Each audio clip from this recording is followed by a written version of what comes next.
My people, we are already into another fresh week, and I hope this week goes well with us. If you are not well, I wish you a speedy recovery. You know, the week is almost over, and I just want to remind you on certain things that came to pass during the course of the week.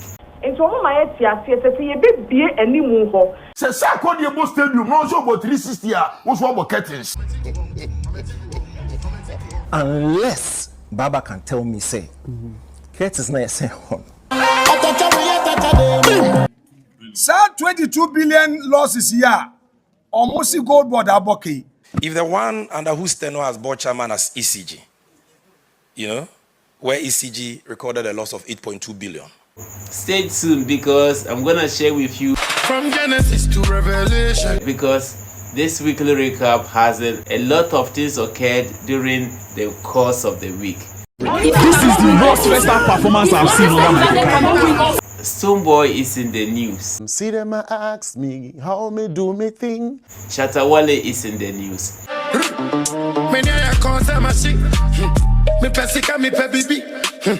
The king of African dancehall can never be left out of every news in Ghana. As far as Ghana and Mike the Village Reporter is concerned, you understand? Even when it comes to politics, Shatta Wale is involved. And talk less of entertainment. Even football, Shatta Wale gets his name involved. So definitely, you know, Shatta Wale will also be passing through the village.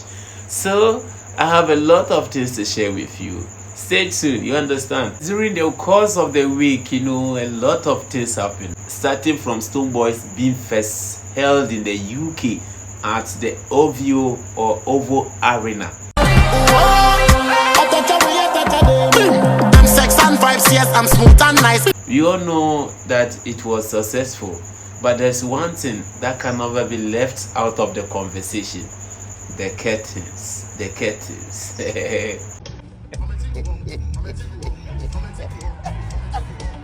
But let's clap for Stonebwoy. He did well. He did well. It was good of him. But as far as Shatta movement and the Beam Nation is concerned, that kind of agenda can never be left out of this conversation.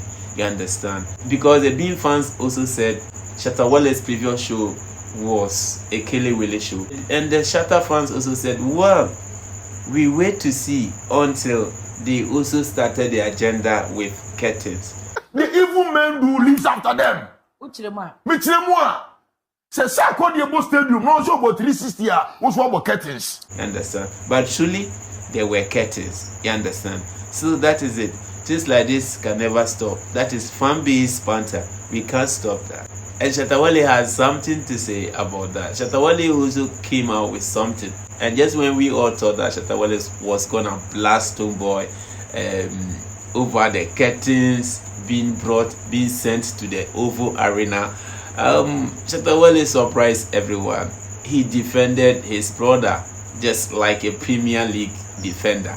Charlie, he said, but it's not a shame for you to host a show maybe in a venue where they host 20,000 capacity and you also want to hold maybe 300 people there. It's not a shame at all. Well, that is Shatta Wale. He is unpredictable.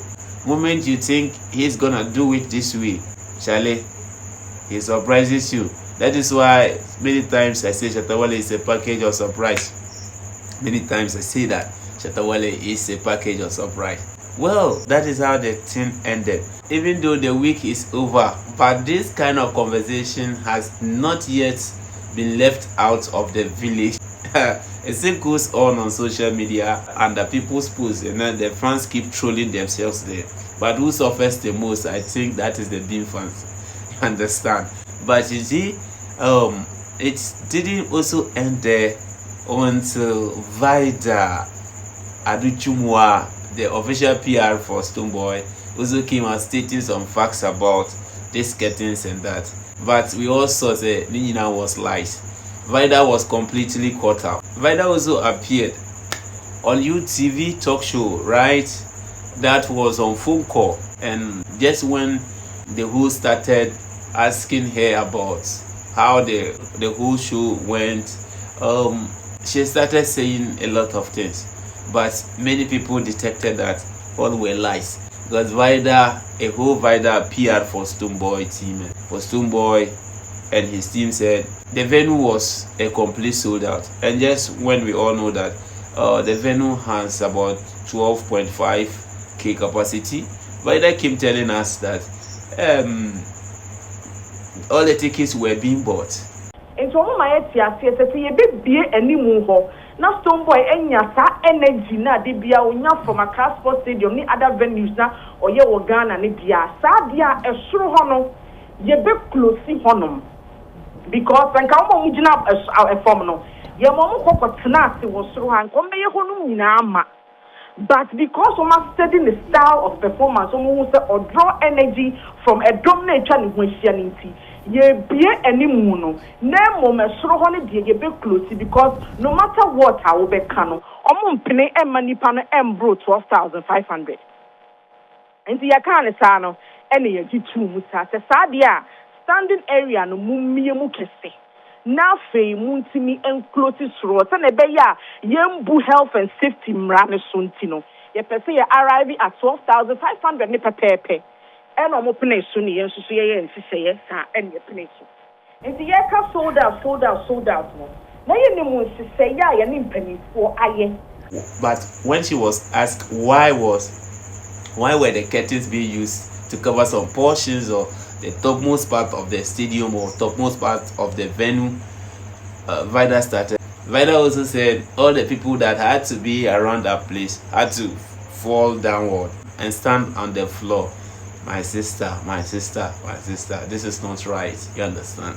It was not sold out. Vida just admits to the truth. It was not sold out. Tell them why you brought the curtains and that's it. And free yourself. When you do things like this, your job will become difficult for you. You understand? You don't defend every lie. You cannot defend all lies. Sometimes just admit to the truth and free yourself. You are exposing yourself the more. Well, that is how the whole thing went. And you know, during the course of the week, one of the biggest banters also occurred. But it occurred in politics. That was between Honorable, the minority leader, the Afenyo-Markin. We all know how it started.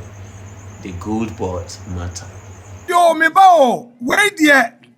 Sir, 22 billion losses here. The one under whose tenure as board chairman as ECG. Who spent the money? You know, there's something behind that. But listen to what Markin said about Sammy Jamfi. Yo, me bao, wait there. Sir, 22 billion losses here. Almost GoldBod aboki. And then who bill? As a campaign, I had the baby bill. Oh, we as I said yet here. Yes, what we are phone, sir. Now, wash your own, sir. We are see I want said to me about one same. Now, say what the tata will be. My brother, it is not easy. Now, Sammy Jamfi also said this. Is this? If the one under whose tenure as board chairman as ECG, you know, where ECG recorded a loss of 8.2 billion, is not facing any onerous bail terms, then how can Sammy Jamfi, under whose tenure the GoldBod has exported 170 tons of gold through former channels and brought into this country over 17 billion United States dollars in 1.5 years, face onerous bail terms? So who speaks the truth? Well, I think this matter might end up in Parliament for the final debate because this is beyond the village mathematics standards. But there's one revelation coming out of this agenda. Why have both Kevin Taylor and then Sammy Jamfi started calling Afenyo-Markin the extortionists? There is something behind. It will be added on to the next course of the week. You know, you say, se bibi angoka papa onje krede anasede. Well, we will bring the whole matter in the course of the week. And stay tuned to this channel. Everything will be shared here. You understand? And you know how we report things, you know, hilarious too. So you're gonna hear facts and still laugh your stresses off. You understand? That is why Village Reporter is normally concerned. And so the last thing to be shared with you was the biggest game that entered the first day of Premier League. Manchester United that went to Hull City or KC Stadium with bragging rights, but ended up carrying 2 goals home as souvenirs. My brother, the case is different, Charlie. We'll be right back. Let's go for a commercial break. You understand? We will still be right back. Jack, what's the wire up now about the Charlie, we dey communicate to video call also the splendid, as clear as glass. Do you know that you can make calls on even when your internet speed is as slow as a village snail? Welcome back from commercial break. Manchester, as we all know, went to meet Hull City at the KC Stadium with bragging rights. We all heard what the fans said before. This is the worst first half performance I've seen over my career, and I will put most of the blame on him because this same thing he tried in preseason.